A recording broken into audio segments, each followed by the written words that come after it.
Today, we are going to show you different ways to reveal deepwater sediments from seismic using Petrel 2014. As you all know, deepwater sediments such as turbidites or mass flows can be a reservoir for hydrocarbon. But they are often very difficult to find and evaluate from seismic, as they are almost invisible from the surroundings because of their variety of shapes and trends. A conventional approach in the industry is to interpret manually the major sequences to delineate compartments and describe the internal architecture of the bodies. The challenge here is to be able to do this more efficiently and accurately in one platform. It is exactly what you are going to see today. First, we will show you the 3D seismic and the reconnaissance of it to find and see the deepwater sediments. Then, we will show you the major seismic sequences delineated and defining the level of compartmentalization. Finally, you will see the description of the internal architecture of the identified bodies. Now let's move to Petrel and see how using all the knowledge and the new capabilities of 2014, it can help you reveal the deepwater sediments from seismic. Here is displayed a 2D seismic survey in the Campos Basin, offshore Brazil. The seabed and the Miocene-Oligocene unconformity has been interpreted. We would like to know the potential presence and extension of turbidite systems in the area. Conventionally, we would go to Google to search for papers and try to georeference the maps. This process takes a lot of effort and time. Today, it is not necessary anymore. Through Studio, Petrel can be directly connected to GeoFacet's database from Elsevier, accessing more than 350,000 references. Here, we are searching all the relevant content referring to lobes in the Campos Basin. It displays directly all the content geolocalized, like this map of the main lobe systems, preserving all the information of the original publication, saving you time and effort. The map can be found quickly in the project using the new search tool. Draping it onto the horizon interpreted from the 2D shows better the extension of the lobes at the level of interest, just above the unconformity interpreted. Only the unique combination of Petrel and Elsevier through Studio Environment provides you the right insight to carry on your interpretation confidently. Now that we have confirmed the trend and the shape of the lobes, let's have a look at the 3D seismic and try to reveal these mass flows. When doing a reconnaissance of the 3D seismic, the first thing that the interpreter often does is an attribute computation. We will show you something more advanced, a decomposition of the seismic signal, such as a frequency extraction to identify geological features. But as you may know, it is difficult to choose which range of frequencies to extract. To help you screening your seismic content, we have enabled the frequency spectrum in the Inspector of 2014. Here, looking at the bandwidth over the potential turbidites, you can see the dominant frequency range. Now, choosing the right frequency to extract becomes easy. On the right are the envelope of the 3 frequencies extracted from the volume attribute. See how the response of the channel and other features are different in the 3 cases. Looking at them separately is inadequate. By RGB blending the 3 frequencies together using the GeoBody interpretation tool in Petrel, it allows us to recognize and highlight clearly stratigraphical features such as channels. But some features on the side are still unclear. To have a full definition of the environment, a frequency decomposition is not enough. Wouldn't it be good to be able to combine it with an edge attribute? Let me show you the result of a structural decomposition based on an edge detection approach. On the right, you can see the RGB blending of 3 amplitude contrast attributes with different vertical operators. This rendering provides a sharp image of the structural and stratigraphical edges in the area. While panning through the volume using the new players, you can recognize the channel content on the left with a bright response of the frequency, and their clear edges on the right from the amplitude contrast in white.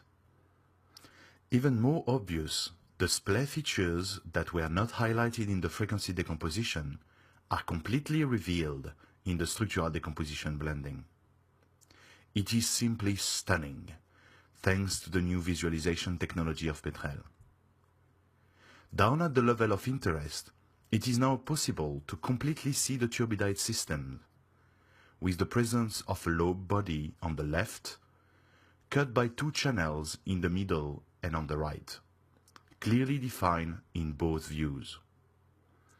This powerful combination of signal and structural decomposition provides you the right insight to start confidently the interpretation.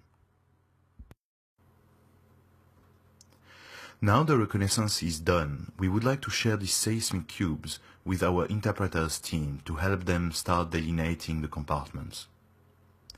As you might have experienced in the past, sharing this kind of data is often difficult due to the size of the seismic. To solve this issue, we have enabled in Petrel the seismic compression to reduce drastically the size of the volumes. Controlled by a signal-to-noise ratio, the seismic can be compressed from 2.6 to 270 times of the original size, for example. This seismic was compressed from approximately 500 megabytes to 200 megabytes using the higher quality ratio. Petrel will read it and decompress it on the fly, which will speed up the process of visualization, calculations, and interpretation, especially through weak networks.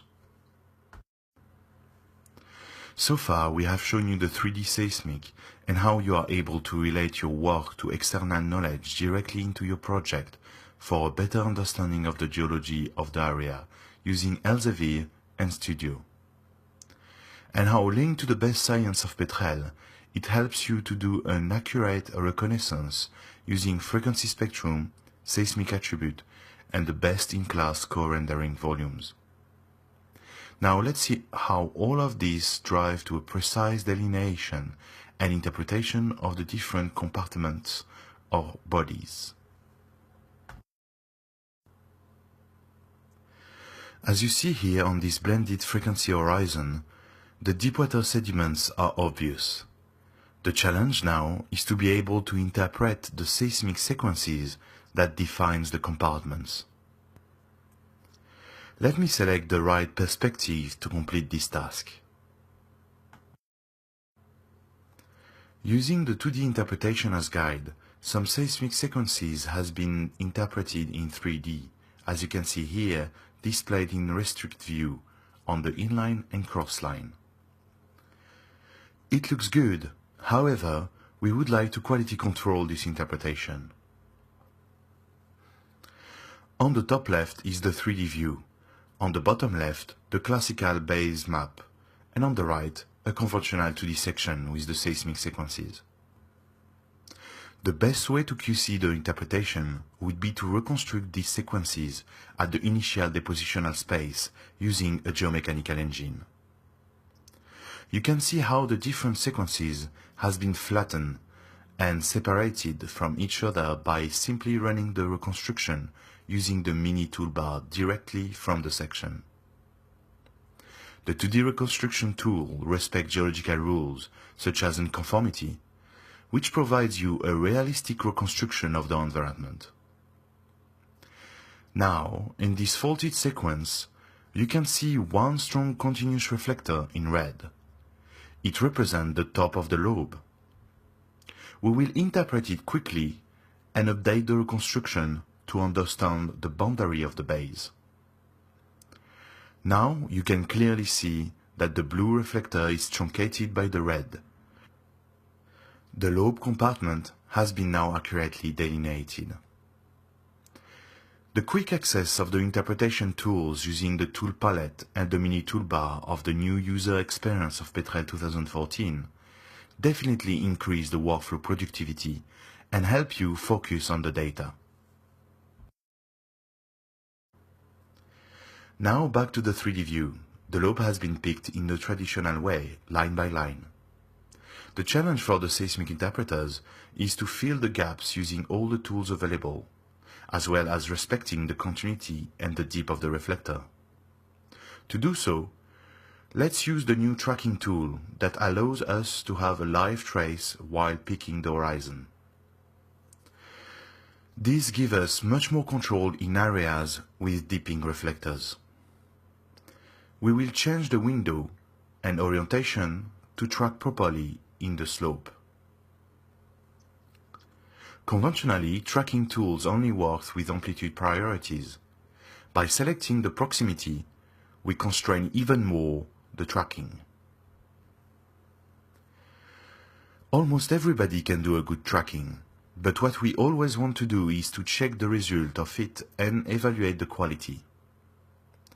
To measure how well the tracker was, let's display the confidence factor. It is obvious here that some area outside of the original interpretation has less confidence. So we will filter it out. See now how the lobe interpretation is accurate. We've showed you so far two fantastic ways to ensure the accuracy of the interpretation. One by using the live trace of the auto tracking tool, and the other one filtering the attributes. Let me show you an approach to quality control all the previous steps by flattening the entire 3D volume. Before computing the flattened cube, we will apply some transparency to see the sequence beneath to be flattened. The flattened cube is displayed on the right window. It is a virtual volume.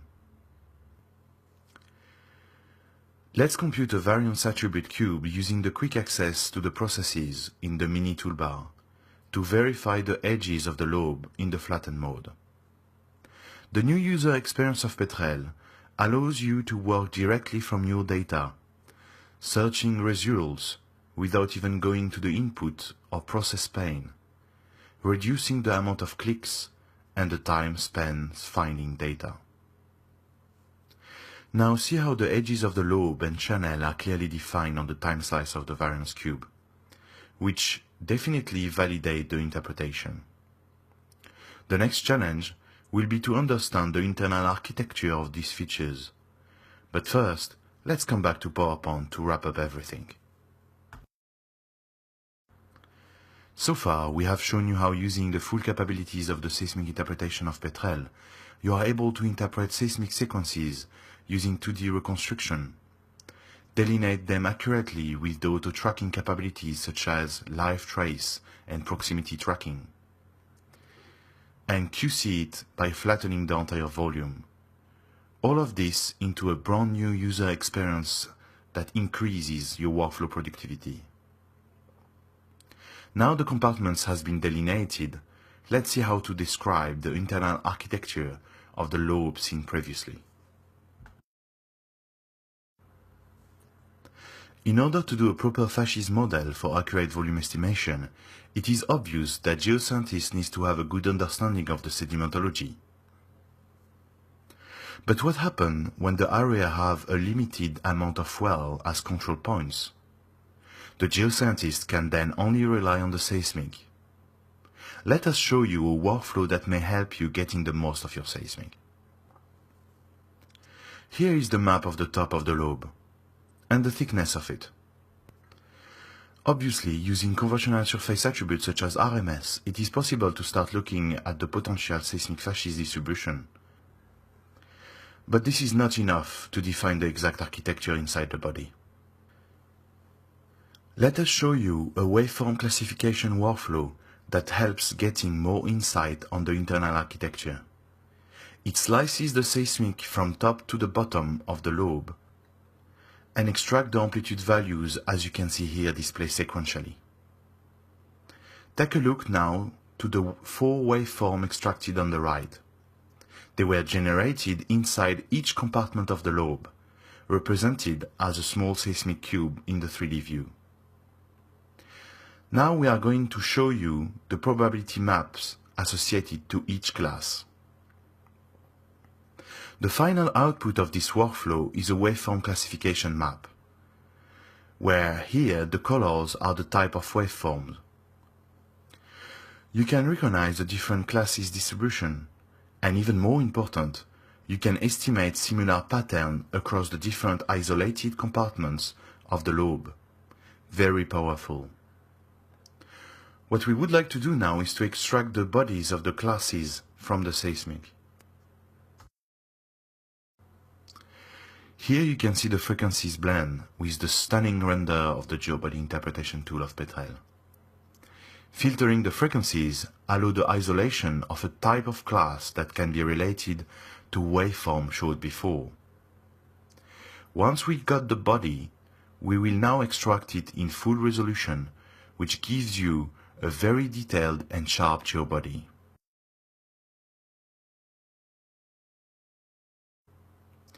Here you can see how the class 3 on the surface can be related to the geobody extracted in the lobe and the intersecting channel. The unique integration between these two advanced geophysical methods in one platform provides us enough insight to describe and extract the internal constitution of the deepwater sediments formation. The examples presented so far have shown some techniques to reveal deepwater sediments from seismic using Petrel 2014. The first thing that you have seen is how it is possible to do a fast and accurate reconnaissance of a large amount of data using a combination of the best science in Petrel for signal and structural decomposition, such as frequencies extraction and amplitude contrast attribute, to identify the turbidite. The second thing that we have shown you is how compartments can be delineated using a combination of 2D reconstruction with a geomechanical engine and auto-tracking using live traces and proximity priorities. All of this driving to a validation of your interpretation of the seismic sequences. Then, we described the internal architecture of the lobe through waveform classification workflow and geobody extraction. Finally, we believe that in the years to come, the amount of data and techniques to work with it will increase exponentially. To address this, the new user experience delivers a unique way to increase the day-to-day productivity, helping you focus on your customized workflow to gain critical insight from your data faster than ever before. And all of this in our shared Earth platform, Petrel.